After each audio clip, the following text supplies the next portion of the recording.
Welcome to Go For Side Effects. I'm your host, Kevin Simon, and you all know my two co-hosts, John and Wade. How are y'all doing, guys? How's it going? Doing good. So why? Doing good. So while we wait for Cori, she's having some difficulties getting on. While we wait for her, we want to give y'all some updates. And so we have really some spectacular stuff going on, especially this month. Wouldn't y'all agree? Absolutely.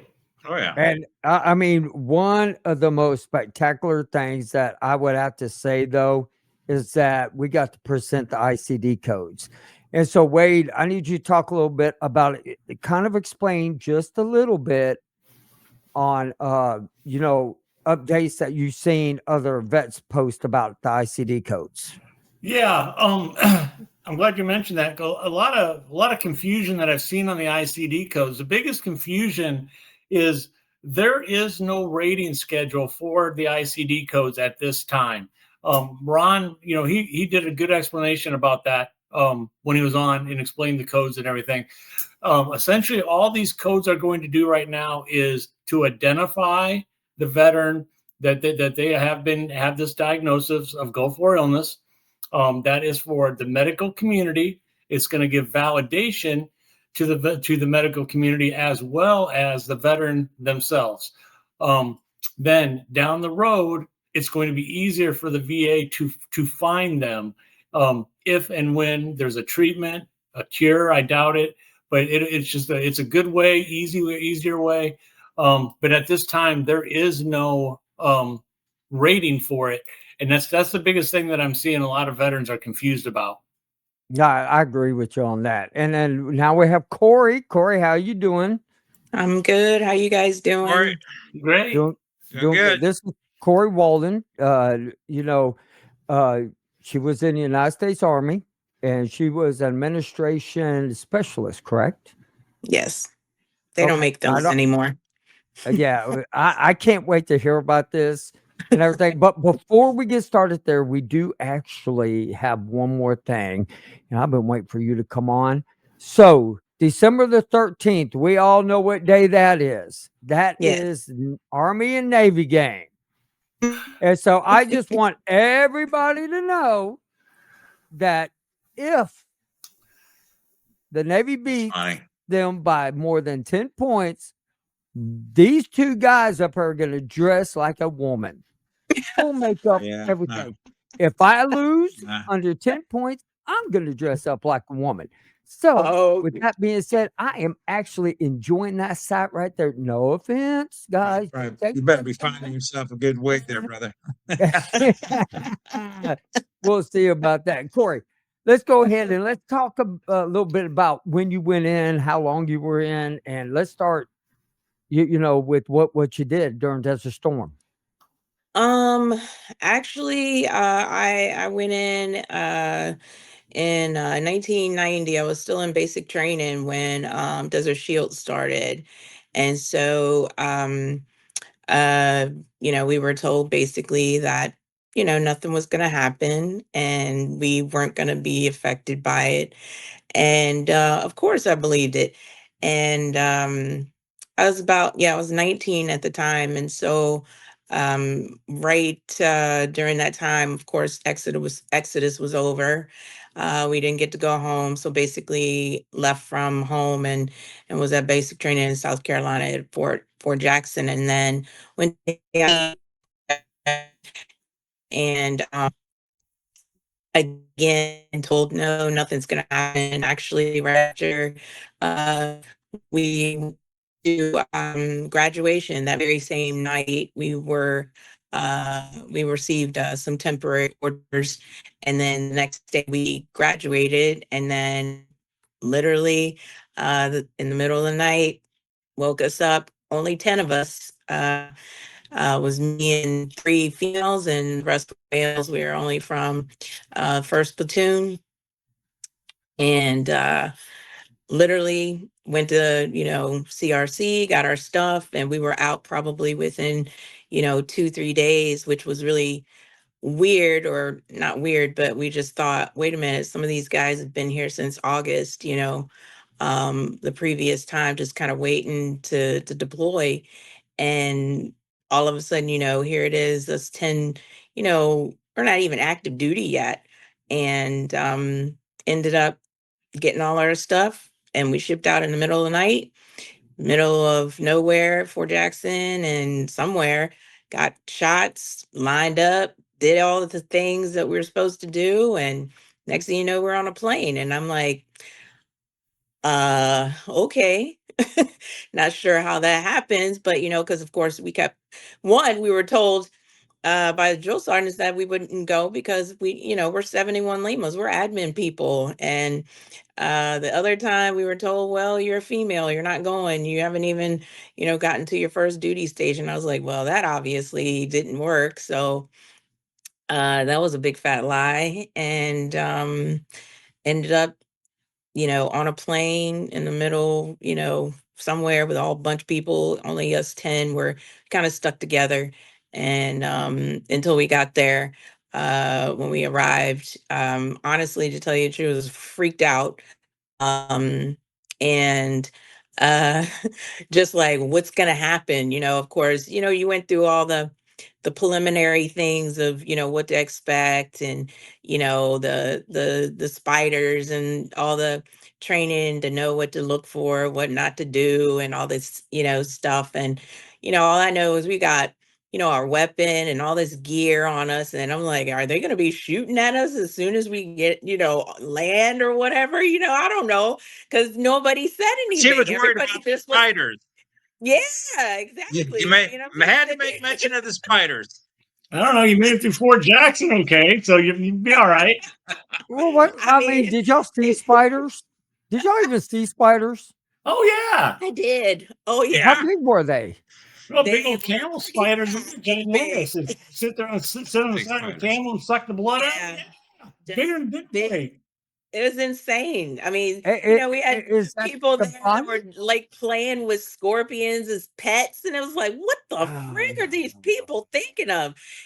So and the thing is, once we got there, we all got split up. So none of us were together after we left. We ended up in Daharan when we first arrived, but then we were on another bus in the middle of freaking nowhere. Um, the first thing that happens is this guy stops in the middle of the damn desert. Is black outside, and um, he starts screaming, at some guy. I'm like, where did the guy even come from? It's like in the middle of nowhere. And they start arguing, and of course my buddies, they're all sleeping, and I'm like, I can't sleep. I was like, are you freaking kidding me? I don't even know what these people are saying. And they're arguing, and I'm like, oh my gosh, we're gonna die, but we haven't even been here for like 24 hours. And next thing you know, we ended up going up to KKMC, and it was like we were just going back and forth. Then we ended up back down the pipeline. We ended up going to 18th Airborne Corps' uh, location, and then we were kind of split up thereafter.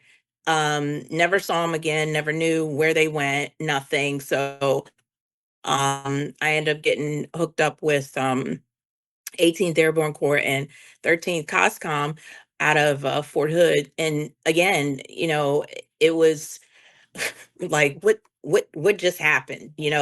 Just literally go, go, go, go, go. Of course, I didn't do any real admin work at all. That was definitely not what I was doing while I was there. They, it was fourth MMC Material Management Center. I actually ended up meeting my ex-husband. He's ex now, but there. And it was definitely a scary experience. Like I said, I was 19. I didn't know anything. The one thing, None of us did at 19. Who knows anything yeah, at 19? exactly. Oh, I mean, knew I made a mistake. I knew I made a mistake. I was like, man. I was like, wait a second. Nobody told me this crap was coming up, man. I was mean, like, we you. self-controlled the whole time, no, Right, you're I not was going, like, you're not going. And right before I went in, I mean, Corey, I'm telling you, right before I went in, I told my mom, I said, "Well, it's not like we're ever going to go to war. I mean, we are at peace." exactly. Then we went to Exactly. war, and I was like, "Oops, Yep. well, Yep. okay." Yep. I was a delayed entry, so I had just finished a trade school literally the same month that I ended up going. So the month before we went to leave, or I went to leave, I actually had finished the trade school, and next thing you know, I was going and shipping off to go to basic training. So I really didn't have any interim of anything, of kind of taking into consideration everything that was happening, or thinking anything could happen. Honestly, to tell you the truth, um, I don't regret it, but I do regret the fact that, so much was going on and nobody really took care of us. Um, I don't know where any of those buddies, I mean, I've forgotten so much stuff, because it was just, rush, rush, rush, rush, rush. You didn't have a What kind chance of things to, did they have you doing as well, admin over there, Corey? Clearly, what did you do while you were there? there was no admin. There was a lot of guard duty. A lot of guard duty. Okay. All right, hold on, y'all. Y'all all know I'm going to ask this question. Were you on poop duty too, where you had to stir the Yes, poop I like was. everybody else did? Oh my gosh, my goodness! I feel bad Oh, for I did it y'all. all. Hey, get out there and no, I don't. I don't feel bad at all. Uh, all 5 so Your phone is breaking up a little bit, Corey. Your phone is breaking up a little bit. I don't know if it's your cell. Let's see if we can get her back in a little bit. But I'm telling each and every one of y'all, I'm telling y'all right now, I'm glad I didn't have to stir poop like y'all did. I mean, really and true. I mean, I love you guys. I love you guys. But Just the thought it's of an that. experience. It's something, it's a bonding experience. That's one way to look at it. Okay, bonding, yeah. Oh, it's a bonding, yeah. How in the heck do you bond stirring poop? Oh, sit, talk about what's going on back home. because one, Oh, there she is. She's back. Okay, you kind of it dropped her out. I don't know what happened. She's gonna have to log back in. But I mean, oh, by the way, guys, you see the QR code that's right up here? This QR code is for the study of Dr. Glum. Let all y'all know, I just signed up. They called me. It took about 25 minutes to ask questions.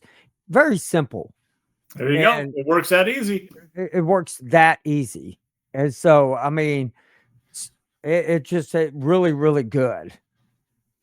And so, with her talking about admin, then she had to stand watch. Why didn't they put her in admin position?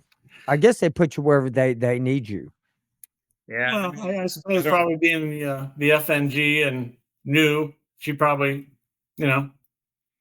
stand here, watch. Yeah. I'm kind of curious if they only picked 10 of them, though. That's kind of odd. Maybe they just, okay, we're going to grab 10 of them and away they go. Oh, yeah, man. Could you imagine you going in for admin and all of a sudden you're standing and watching right before war? Yeah, I mean, yeah, you 10 come with me, get on this bus. I mean, but y'all experienced the same thing. They put you on a bus and everything. And so we got her back in. I was just saying, Corey, I don't know how it would be if they picked 10 people, just got out of boot camp, and you went over there and had to stand watch. I mean, did they tell you what the hell to look for? Gosh. No. My question is, did they actually give you ammo? Yes.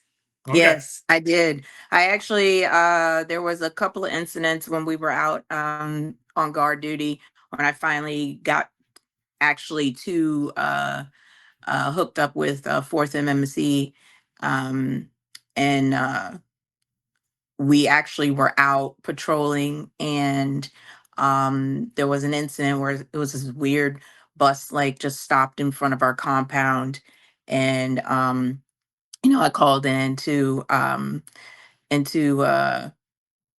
the guard on duty, or the sergeant on duty, and he actually was like, "Okay, Walden, I think you need to lock and load. We don't know what's going on." I was like, "What? Are you kidding me?" And I'm like freaking out. Hey, do I remember how to do that? Lock and I mean, it was like, we don't do that. Are we gonna really do that? He's like, We don't do that. Wait a second. This ain't got shit to do with pushing papers or filling out the DD for whatever. exactly. Can you requisition that? It was really Yeah. it was crazy, because I'm like, all I can remember was Sergeant Rose. I just remember Sergeant Rose. What are you talking about? He's like, Walden. And it was just like almost like it just kicked in.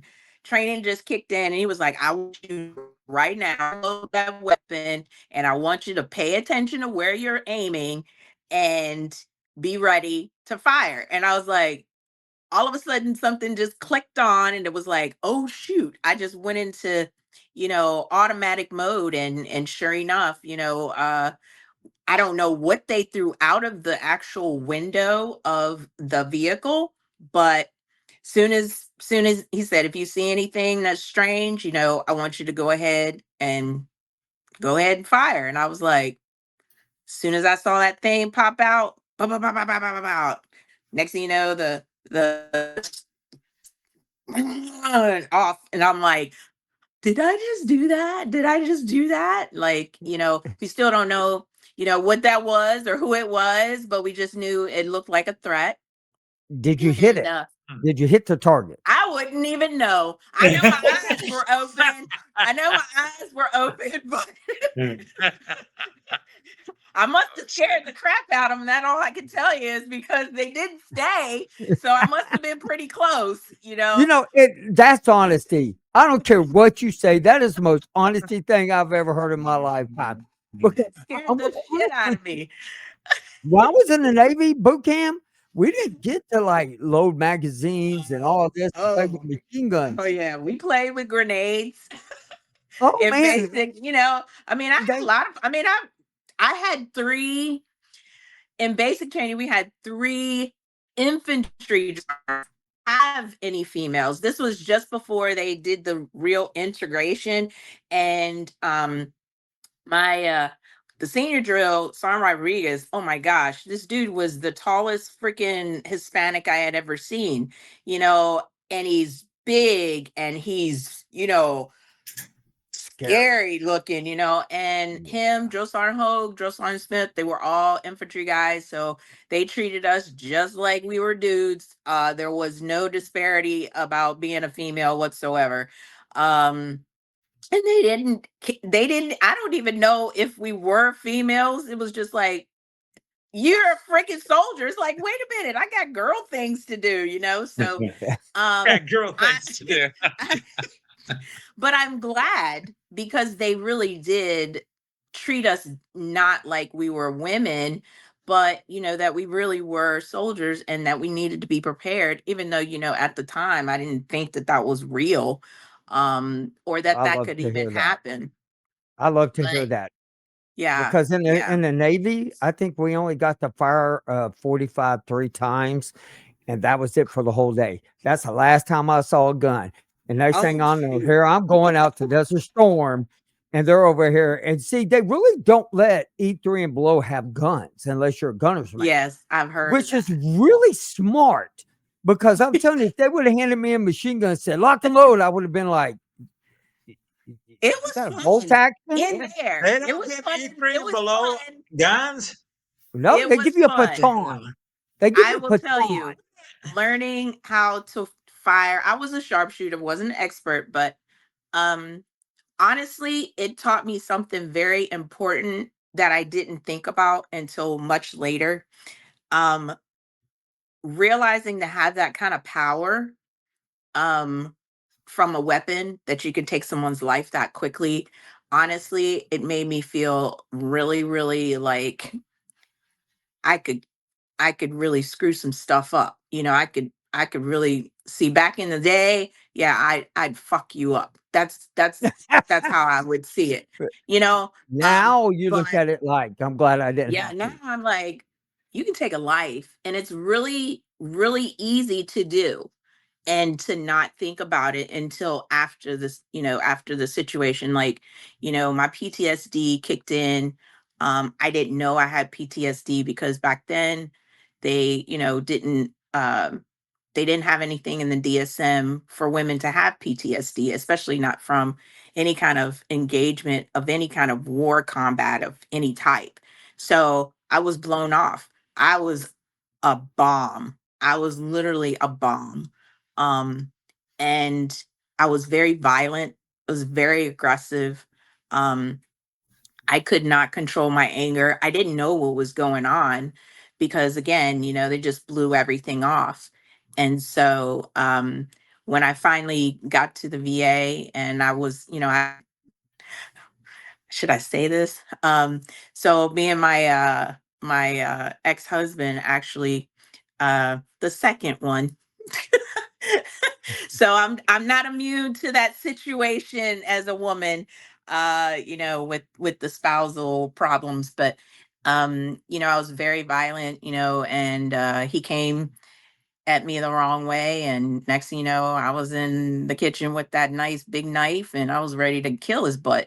So I went to jail, and it made me realize a lot of stuff. But again, nobody helped me. Nobody told me anything. Nobody told me about PTSD.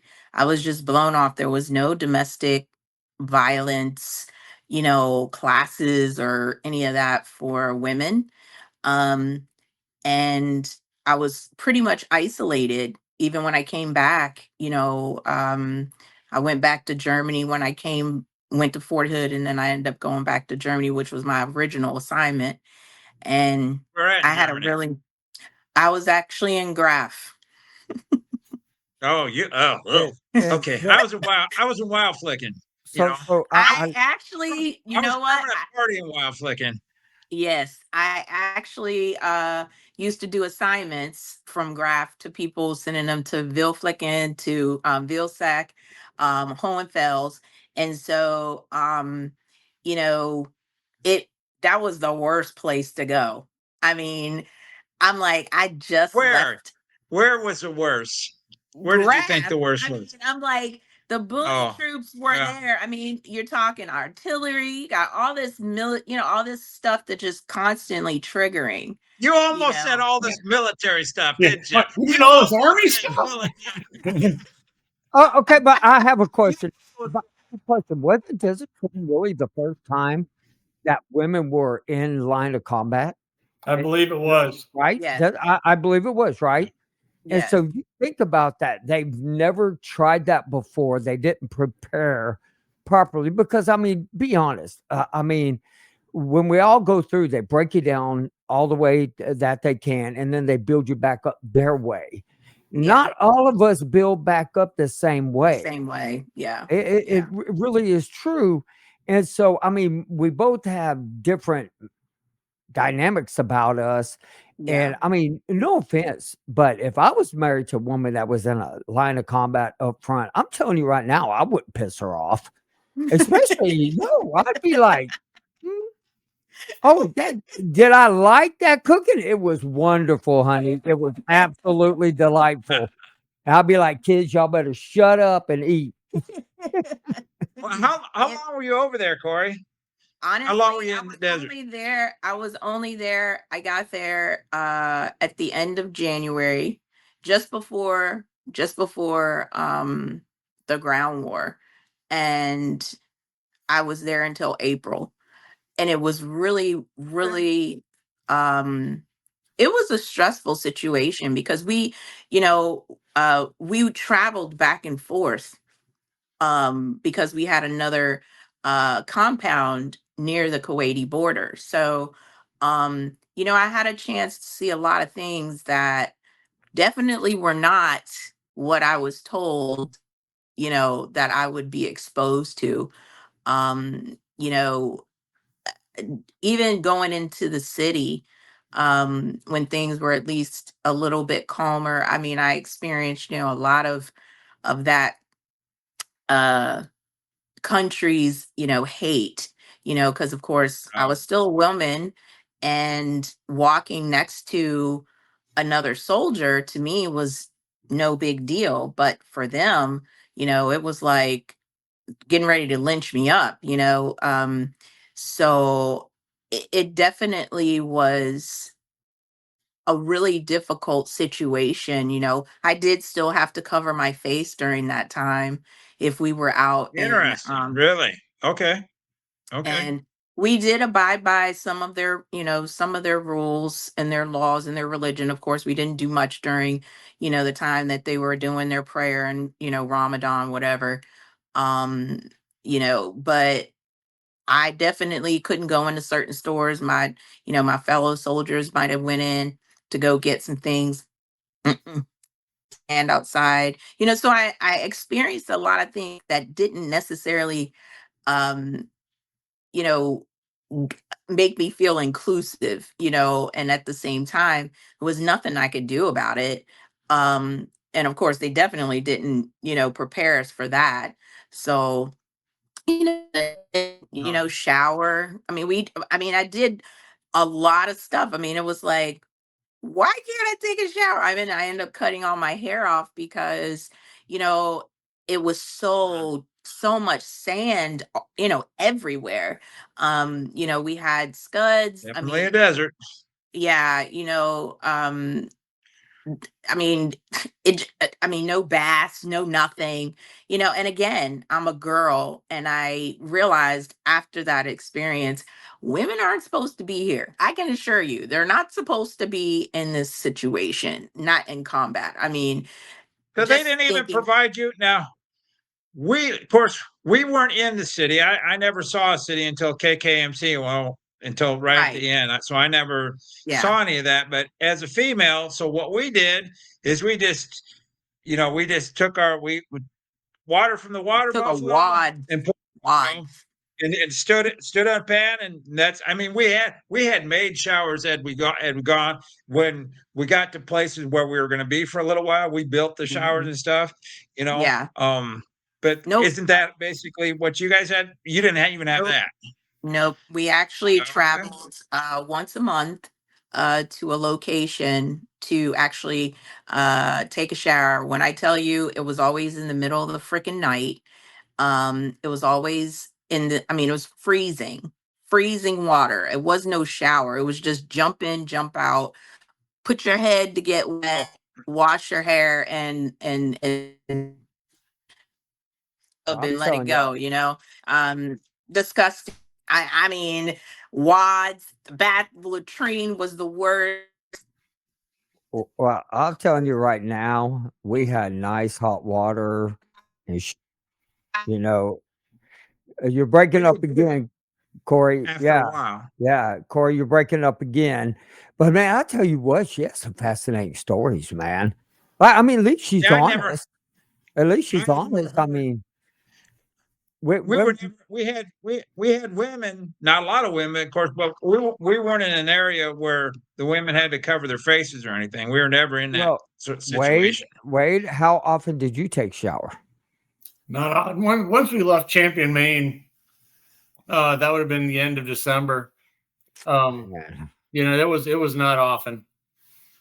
And Yeah, that was from the type of showers John was talking about that they built, and the water was so damn cold that Yeah, I mean, we right, did put some. We put the we did eventually heat our water because we had those stoves, so we did eventually do that. But and I think I've said this before, but the first time we took a shower, and I know I've said this, it was, well, it wasn't from a well there. They brought it in from the, it was seawater. Seawater don't lather. And then you sit there trying to shave your skin because it won't come out of your hair, you know. right, right. So Well, okay. So I have Corey. Are you with us? Okay, I have a really good question for you, Corey. And Sure, go ahead. okay. So did you like cut your hair real short? While you were over there, or did you have long hair? I had long hair and Okay. quickly,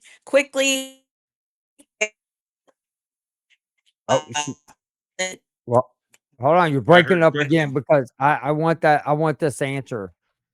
I want this answer. You broke up again. You broke up again. Say it. You quickly what?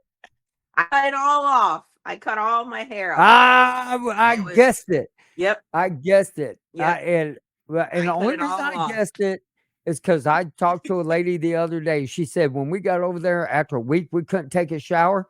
I cut all my hair off. I couldn't take it. Yep, She goes, it was yep, too yep, hot and it yep. was miserable. I was like, wow, Yes, that's interesting. So I'm glad I got to ask that question.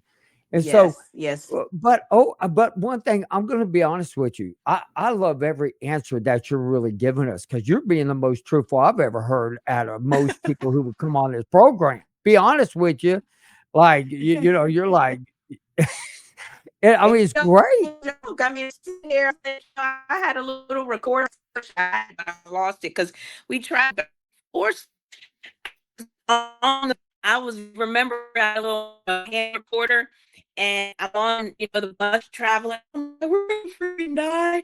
Nobody's gonna know.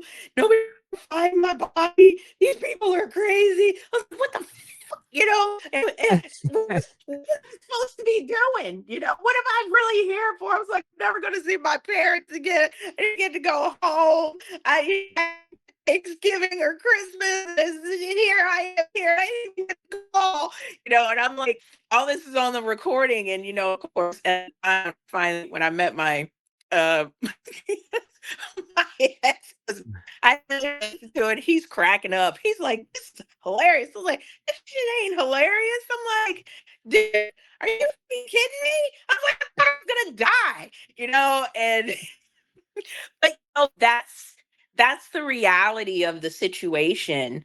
um and then taking the pills, there was no voice for us, and it really was even worse because it was like, why were we picked to go there? Why? We were right out of basic training in AIT. We haven't even been linked up to an you piss actual off one of your company. drill instructors, Corey? I Did guess. you piss off one of your drill instructors? I tell you, I was very good at that. I did, I'm sure, plenty of times. I know I did, but I also had experienced, military sexual trauma in basic training. So, Oh, my No, I'm experience, sorry. um, I mean, I don't think about it. If I say it, I can't allow myself to feel the feelings that are connected to that. I can talk about it as if I was not there. Um, and that's how I cope. You know, um, it's not the best way. Now, if I allow my emotions to get caught up in it, of course, then I'll start getting, very emotional and crying and whatnot. But um, it was just basically one traumatic situation, um, back to back, and it's unfortunate that occurred because again, no voice for us whatsoever. And of course, guys, and sexual harassment, yeah, right. There's no such thing as sexual harassment back in the 90s. All that stuff came way later. And it definitely wasn't when I was in service, that's for sure. But it taught me a lot. It taught me a lot. I followed orders. I wanted to be a good soldier. That's basically what my goal was. It's unfortunate, they took advantage of that situation and did what they did to us without giving us the ability to make a choice for ourselves. Um, without, informed consent. Uh, the irony of that whole thing is I ended up working for the Department of the Army, started in 2007, which actually led to me being forced to resign in 2017 because of getting very sick, and I had a military boss who was an asshole. Bottom line, asshole, and didn't allow me any of my rights as a disabled veteran at all. So I was forced to resign. Uh, I became homeless. I lost everything. I lost my car. I was sick. I had to move out of state. I moved into a room for rent.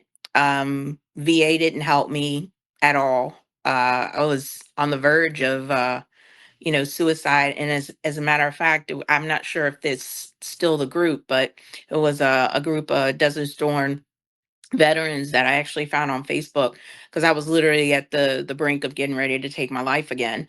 I dealt with that, the PTSD. I mean, I was always in the VA hospital, third floor, famous. Um, and these guys just kind of came around me, and most of them were guys. I still don't have a lot of females that I've connected with. Most of them were all, males, which is fine with me. Um, and they're the ones that helped and kept me encouraged, because this crap was killing me. It was killing me. Um, and if it wasn't for them, I probably wouldn't be here for sure. Because I was just tired at that point, so uh all the long-term effects and all the stuff that they're doing, now, as far as the studies and things like that. The really ironic part was when we came back and did the protocol from uh for Ross Perot for us, and I actually ended up working for the very agency for Department of the Army that did all that, took all of our blood, tested it, saw that it was, abnormal. It was actually downstairs in human subjects. I worked on the second floor, and I only knew that and came to know that until 2016. I didn't get those records until 2016. And that's when I saw like all these abnormalities, all these things that nobody ever told me about. And I was like, and I Really? worked the very same agency. Isn't that What funny? kind of Corey? What If you know, if you know, if you have the Yeah. information? Because I'm kind of curious, what kind of Oh, abnormalities did you oh, see, shoot. or were you aware of? Everything was at, I mean, my blood was abnormal. I had uh white blood cells. I had a EBV positive titer. I had Epstein-Barr virus in A, not mono. It was different. I was negative for mono, but Epstein-Barr virus NA with a positive titer is what I had. I had sugar problems. I had high prolactin levels. I had high abalum. All the panels that are usually related to like cancer of some sort. Um, I had Huh. everything was all over the place. Everything. It was all over the place. My Wow. inflammation levels were insane. They still are. Um, and they Mhm. just been sitting there. I had no idea that my CRP is high, my ESR is high, my ACE is high. Like now, I just was recently diagnosed with scleroderma. Um, I have a brain problem now. I have white brain matter, but now there's a frontal thickening of my front skull. And now I'm having like, it's like it's like your brain being a computer, and it has these glitches. That's basically what's happening with my brain. So it's a central nervous system problem. I still have the blood issues. um I mean, my body doesn't absorb the iron. It's all storing now up in my bone marrow. I mean, all kinds of Who's crap. helping you out? Who's helping you out as we speak now? Is it through the VA? Or you're going care in the community? How are you getting your help? I go to the VA, but that's because I really can't work. It's when I tell you, uh, I mean, and I have seizures. When I first came back about a year, when I was at Graph, after first coming back, that following year, I started having grandma like type seizures. And literally, I was in the ER 4 or 5 times a month. I ended up going back to the States finally after being harassed to take a PT test before leaving.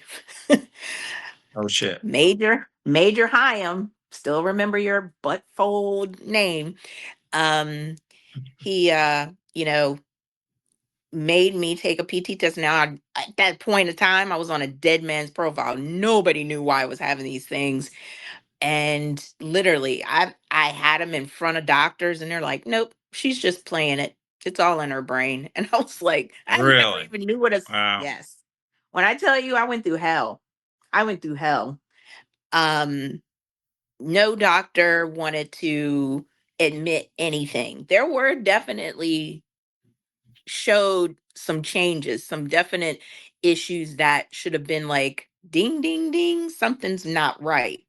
And it's not in my head. It's actually manifesting in blood results. But they So I have a never question for you. Are you on the East Coast, the West Coast, the I'm on South? the East Coast. On the East Coast, okay. Hmm. And I mean, I don't know why I always hear about the VAs on the East and West East Coast. Coast suck. Yeah, Suck. why can't they all be the exact same? I Because know. Yeah, they I'm should I out of be. know. Houston. Hey, Yeah, I'm out of Houston, and I don't have any of these problems, man. If they see something messed up, my doctor's on it, Hmm. man. I mean, Yeah. really.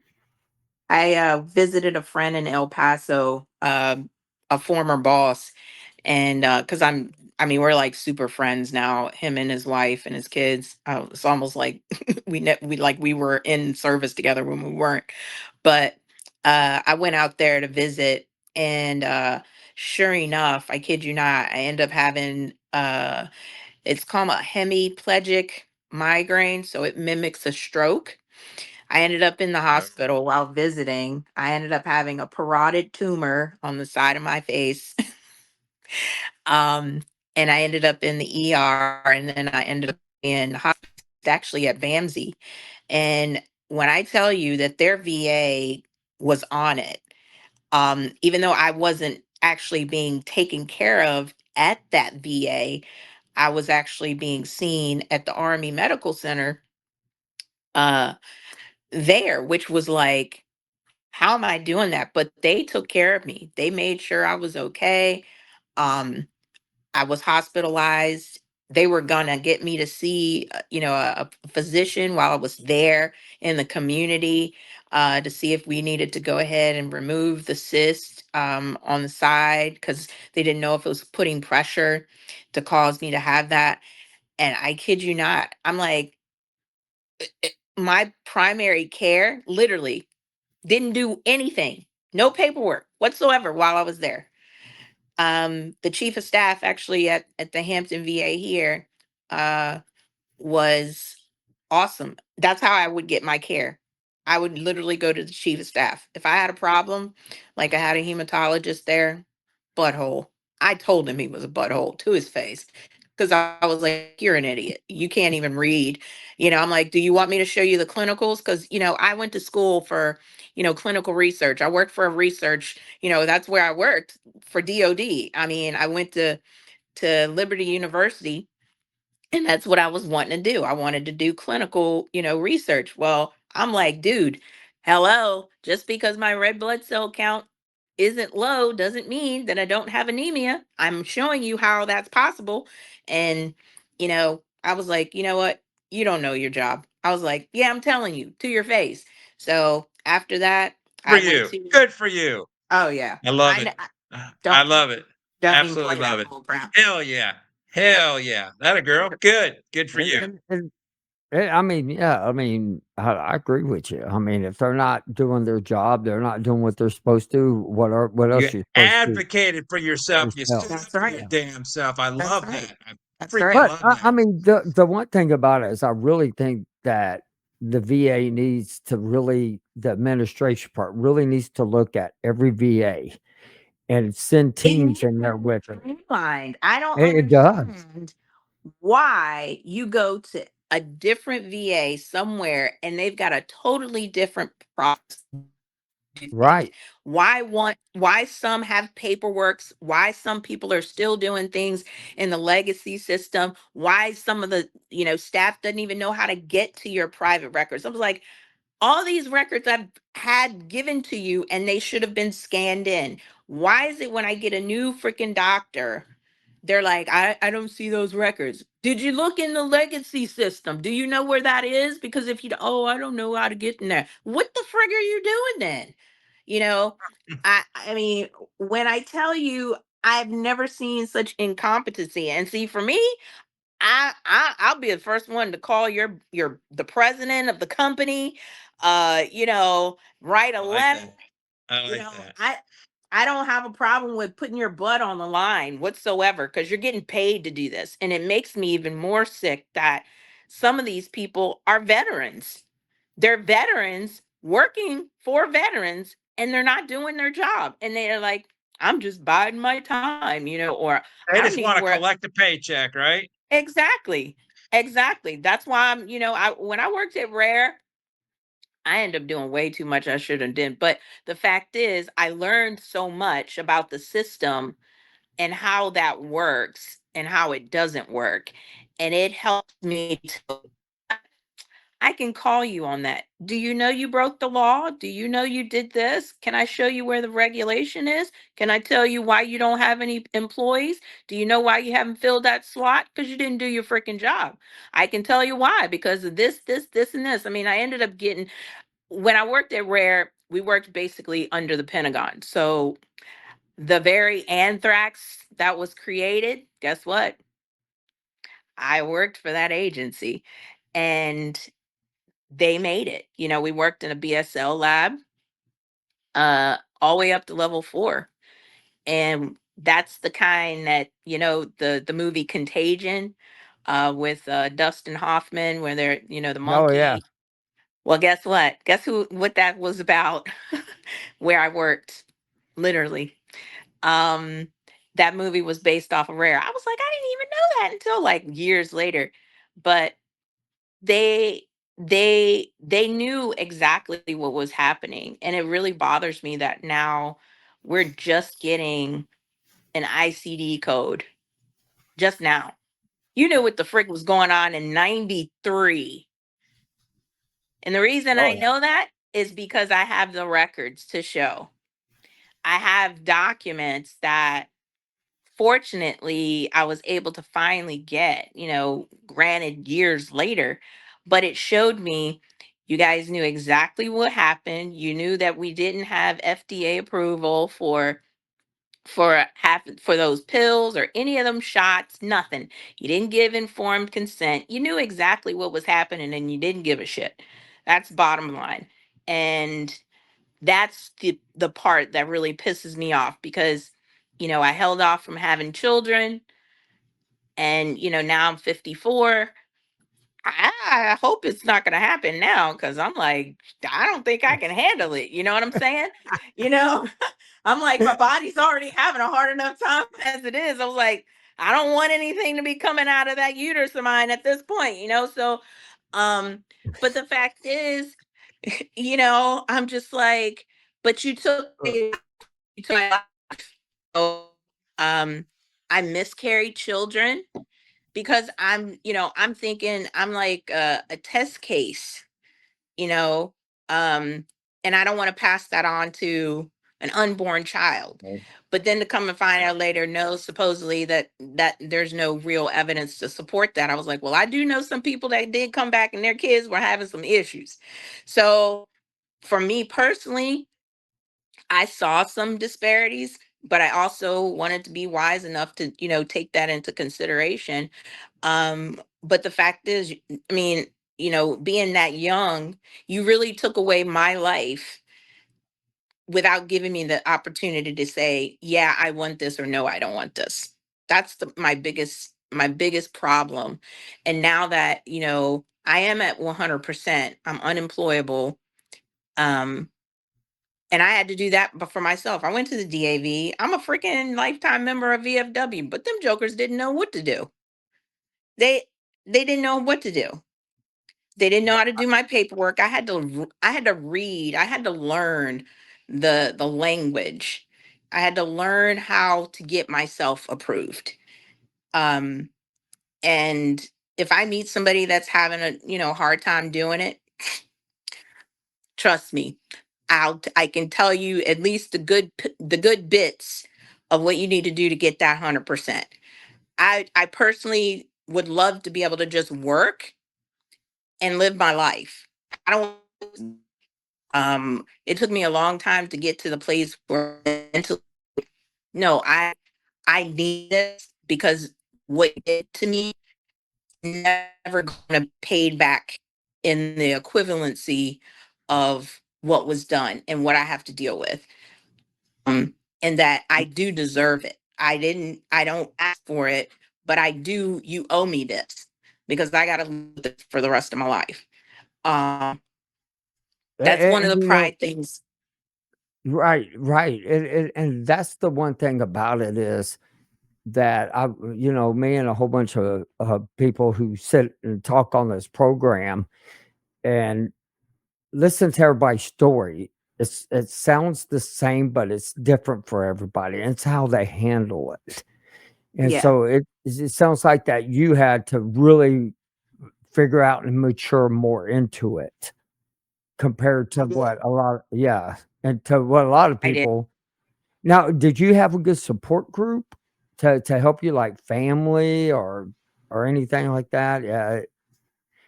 No, I'm sorry. I went through everything by myself. I think that's just probably, how God made me. It's not necessarily the best thing in the world because, I was brought up like a boy. I was brought up to, I wasn't supposed to cry. I never cried. My stepdad, love him to death, but he's in heaven now. But he's the one who's like, you know what, Corey, you need to suck it up. You need to suck it up. I mean, that's how I was brought up. I was not brought up to be a girl. So when things that were girly, like when I was, in basic and, the drill sergeant is, making moves, I was like, what's that?